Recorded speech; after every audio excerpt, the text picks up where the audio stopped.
Hakadosh Boker or Mishna Yomi Masechet Shevuot Perek Chet Halacha Vav, and then we are starting Masechet Eduyot Perek Aleph Mishnah Aleph.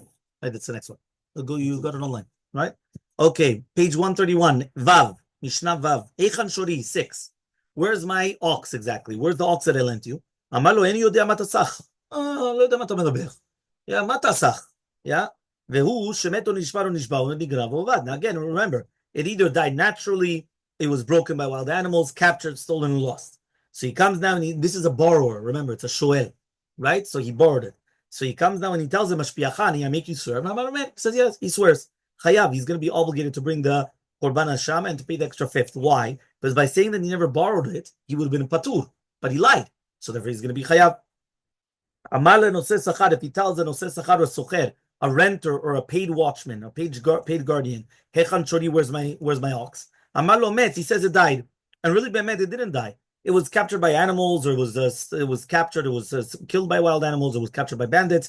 You're right, or met or nishba, or again, in all the cases, again, the changing, meaning that really bemet, it died, and then he went and he said no, it was captured by animals, or it was lost or stolen, or the other way around. Right, he says that it was nishba, it was captured by animals, and then really bemet, it died naturally, or was killed by wild animals. Nignav, and it was said no, really bemet, it was avad, it was the other way. In all these cases, he tells them, Mashviachan, I make you swear, and he says yes. Patur, here is going to be patur. Why? Because in the first three cases where the ox died a natural death or was killed or captured, he's exempt, right? Because he would not have even have to pay if he told the truth. So therefore, in the last two cases where it was stolen and lost, he's also exempt because even according to this oath, he had to pay. His false oath did not free him anything. Meaning manashach, if it was either going to be that he's going to be patur anyway, or he's going to be chayav. So since when he swore, it didn't change the halacha, so therefore he's still going to be patur from the vow. Okay, because remember, the only time you have to bring a korban hasham, a guilt offering, or to pay the fifth, is only if the vow would have saved you from something. But if anyway the Shevuot doesn't save you from anything, anyway you're going to be patur. This is after they find out that he was lying? Yes, afterwards. Okay? Met or nishbar or nishbar. What happens right now? The paid shomer or the renter comes and he says, it was died naturally, it was broken or captured. And really bemet, it was stolen or lost. So he tells him, do you swear? He says, yes, he's going to be chayav in this case. Why? Because again, it would have exempted him from paying.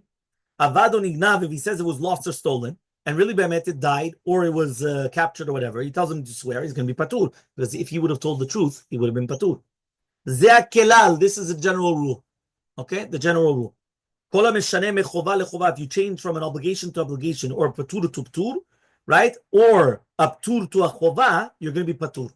Why? Because again, as I already told you, כל זמן שבין כך היית פטור, לא משנה אם אתה פטור to פטור. זאת אומרת, אם אתה אמרת את האמת, היית פטור anyway. עכשיו נשבעת, ושינית, you changed everything, but it doesn't matter, you would have been פטור anyway, so you're פטור. If you were חייב anyway, and now אתה עשית שבועה על משהו אחר, כאילו שנשבר, או לא יודע מה, שינית. אבל בין כך היית חייב. So now you're going to be patur as well, because either way you're חייב. זאת אומרת, על ידי השבועה לא שינית כלום. אתה לא שינית את הסטטוס קוו שמה ההלכה. לפני כן היית פטור ועכשיו אתה פטור. או לפני היית חייב, אז לא משנה על השבועה. Doesn't matter, but you're going to be patur. Because in order for you to be חייב, it has to be that you gained something from the שבועה. If you didn't gain anything from the שבועה, you're going to be patur. So therefore, if anyway you were patur, you didn't get anything. If anyway you were chayav, you didn't get anything, right? Or for patur to chayav, mechova leptur, you're going to be chayav. Zeh kelal, this is the general rule. Kol nishba, right? No, because הוא מחייב אותו שבועה, אבל הוא שיקר. אבל הוא שיקר. נכון, הוא לא ידע. אני בא אליך, איפה השור? אתה אומר נשבע. נשבע, הכוונה, they came and they captured it. Really באמת died naturally. זה מת טבעי. בין כך היית פטור, אבל אתה לא ידעת, אז אתה חשבת... אתה לא יכול לחייב אותי בשבועה. אני כן יכול לחייב אותך שבועה, תמיד אני יכול לחייב אותך. אם אני שומר חינם? לא, לא מדברים על שומר חינם. שומר חינם פטור. לא שומר חינם, היינו מדברים על שואל או שומר שכר. borrower or שומר שכר. שומר שכר לא... שומר חייב. לא פטור. No, so, but if it's going to be that died naturally, it depends on the case. Sometimes he is going to be פטור.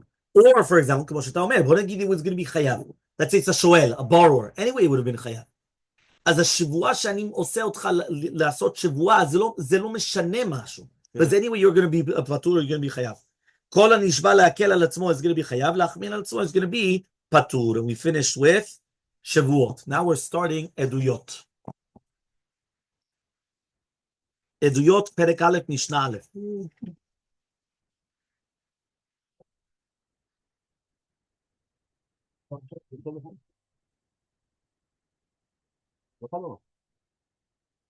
Shammai Omer. Shammai comes and he says, Kol anashim dayan shatan. For all the women that they have bleeding, it's enough for them that they become tameh from the time that they find the blood. Meaning, we're not going to come and say that it was earlier. So, for example, a woman becomes a nida now. I'm not going to suspect that she became already a nida yesterday, and therefore whatever she touched of tumah v'tarot and all those things becomes impure. Dayan shatan, right now she becomes tameh. Hillel Omer, no. Mipkida lepkida, afilu limim rabim. From one examination to another examination, even if it was a few days. Meaning, when was the last time she checked herself? Last week. She's tmiyah from last week until now. So what are you going to do about it? So now everything that had to do with the tum'ah becomes a problem. If she was dealing with things of tum'ah, you're going to have to purify everything. It's a belagan. But that's again, when here you're seeing that Shammai is even less strict than Hillel. Chachamim say, look at the no, not like either one. Why? Me'et le'et mitamiyah al yad yad, mipkida levkida. Mipkida levkida, me'et al yad, me'et le'et.